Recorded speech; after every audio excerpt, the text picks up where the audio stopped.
देखिए एसआईआर का काम, डिजिटाइजेशन का काम लगभग हम लोगों का पूरा हो गया है। 99% काम लगभग हो गया है और 1% भी अभी हमारी टीम लगी है, वो भी कर लेगी। और जैसा आपने बताया अभी डेट एक्सटेंड भी हो गई है, माननीय निर्वाचन आयोग ने इस डेट को बढ़ा दिया है। तो अब जो हमारे सामने सबसे बड़ा काम है वो यही है कि एएसडी मतदाता जो चिन्हित हुए हैं, जो कि लगभग यहाँ पे 24% से 25% के बीच में है, इन सारे मतदाताओं को हम लोग बूथवार उनकी लिस्ट हम लोगों ने निकाल ली है। और जो बूथ लेवल एजेंट्स हैं विभिन्न राजनीतिक दलों के, उनके साथ बूथ लेवल ऑफिसर्स जो हमारे हैं उनकी मीटिंग करानी है, मीटिंग के मिनट्स तैयार कराने हैं। जनपद स्तर पर भी हम लोग राजनीतिक दलों से ये सूची साझा करेंगे। इसका व्यापक प्रचार प्रसार किया जाएगा जिससे कि हर मतदाता जिनका नाम डिजिटाइज नहीं हो पाया है वो अपना नाम चेक कर ले अगर कहीं भी संभव है तो। और अगर एएसडी लिस्ट में गलती से किसी का नाम अगर चला गया है तो वो सूचना दे दे, सूचित कर दे, जिससे कि हम लोग एएसडी की लिस्ट को संशोधित कर सकें।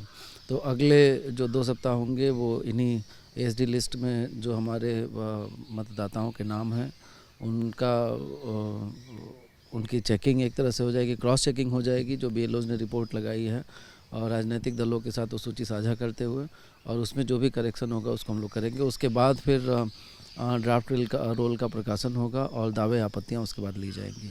सर, कहा जा रहा था प्रयागराज में बड़ी संख्या में ऐसे वोटर्स हैं जो या तो डेड हैं या ट्रांसफ़र हो गया या किसी वजह से अब उपलब्ध नहीं है, तो ऐसे कुल कितने वोटर्स हैं?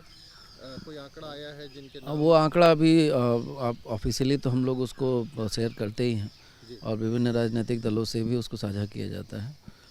हर विधानसभा का अपना अलग अलग डेटा है। कुछ विधानसभा में प्रतिशत 15% के आसपास है, कहीं पे 20% भी है और कहीं कहीं पे 25 से 30% भी है। तो हर अलग अलग विधानसभा का ये आंकड़ा तैयार हुआ है और ये सब बीएलओ की जो डोर टू डोर उन्होंने सर्वे किया था उसी के आधार पर ये पूरी लिस्ट तैयार हुई है। पूरे ज़िले में लगभग 20 से 25% के बीच में ये ऐसे मतदाता हैं जो या तो एब्सेंटीज़ हैं या परमानेंटली जो कहीं शिफ्ट हो गए हैं या मृतक मतदाता हैं या डुप्लीकेट वोटर्स हैं। ऐसे लगभग 25% के आसपास होंगे। तो ये सारा अब चिन्हांकन बीएलओ द्वारा किया गया है और अब जो ये समय बढ़ा है, इस समय में हम लोग इस पूरी सूची को बूथों पर चस्पा कराते हुए राजनीतिक दल के जो बूथ लेवल एजेंट्स हैं उनके साथ इसको साझा करते हुए, और उनकी तरफ से कोई भी बात आती है, आम मतदाता की तरफ से भी कोई भी बात आती है तो उसको हम लोग फिर शामिल करते हुए फिर फाइनल लिस्ट बनाएंगे। आपके मोबाइल पर तुरंत आएगी ब्रेकिंग न्यूज, स्क्रीन पर सबसे पहले दिखेगी बड़ी खबर, देश दुनिया की हर खबर एक जगह। अब आपके मोबाइल पर तुरंत फटाफट इंस्टॉल कीजिए न्यूज नेशन ऐप और रखिए खुद को अपडेट।